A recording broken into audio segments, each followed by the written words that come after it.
नमस्कार दोस्तों, मैं हूं सनसीन टेक और आप सुन रहे हैं एक ऐसी डरावनी कहानी जो सिर्फ कानों से नहीं, सीधे दिल और दिमाग में उतरती है।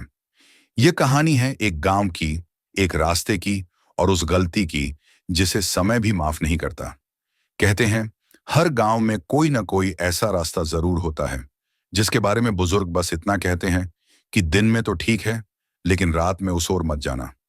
हरियाणा के पलवल जिले में भी ऐसा ही एक छोटा सा गांव है, जहां खेतों के बीच बसा जीवन दिन में शांत और रात में असहज हो जाता है। गांव के बाहर एक पुराना श्मशान है और श्मशान के पास से होकर गुजरता है एक कच्चा रास्ता, जिसे लोग पीपल वाला रास्ता कहते हैं। दिन में बच्चे हंसते खेलते निकल जाते हैं, लेकिन सूरज ढलते ही वही रास्ता जैसे अपनी असली शक्ल दिखाने लगता है। वो अमावस की रात थी। आसमान में चांद नहीं था और तारे भी ऐसे गायब थे जैसे कुछ देखना नहीं चाहते हों।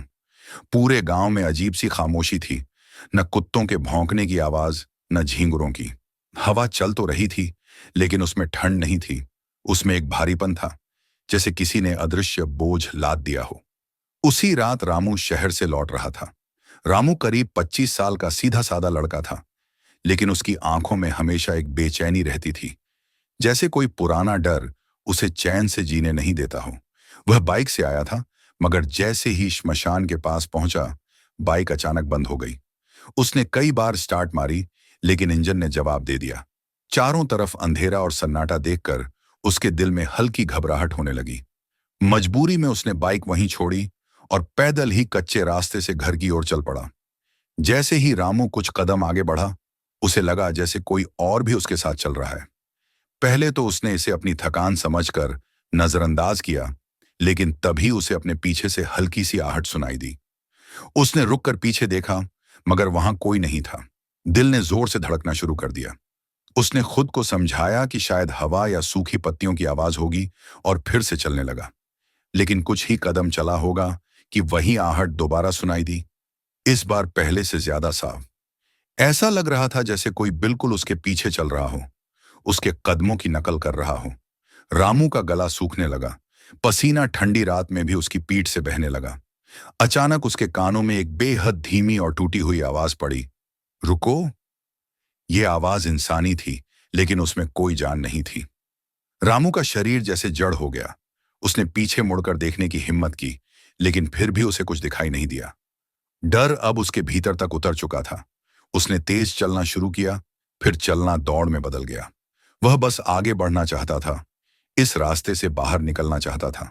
लेकिन जितना वह आगे बढ़ता, रास्ता उतना ही लंबा और अजनबी लगता।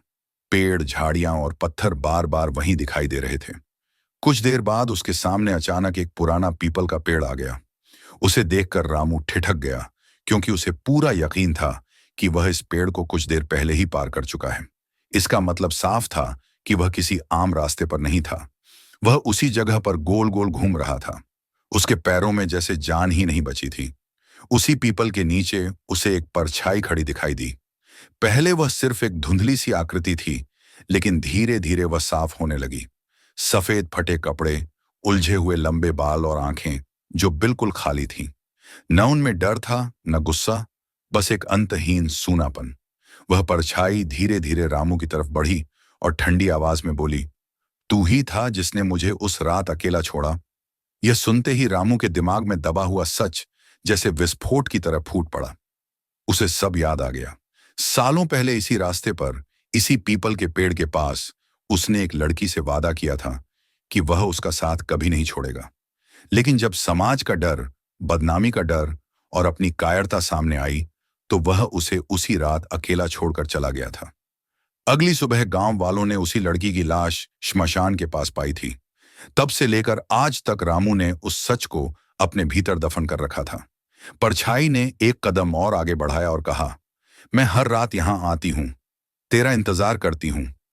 रामू चीखना चाहता था, माफी मांगना चाहता था, लेकिन उसकी आवाज उसके गले में ही अटक गई। उसकी आंखों के सामने अंधेरा छाने लगा और वह जमीन पर गिर पड़ा। उसे नहीं पता था कि वह बेहोश हुआ या किसी और दुनिया में चला गया।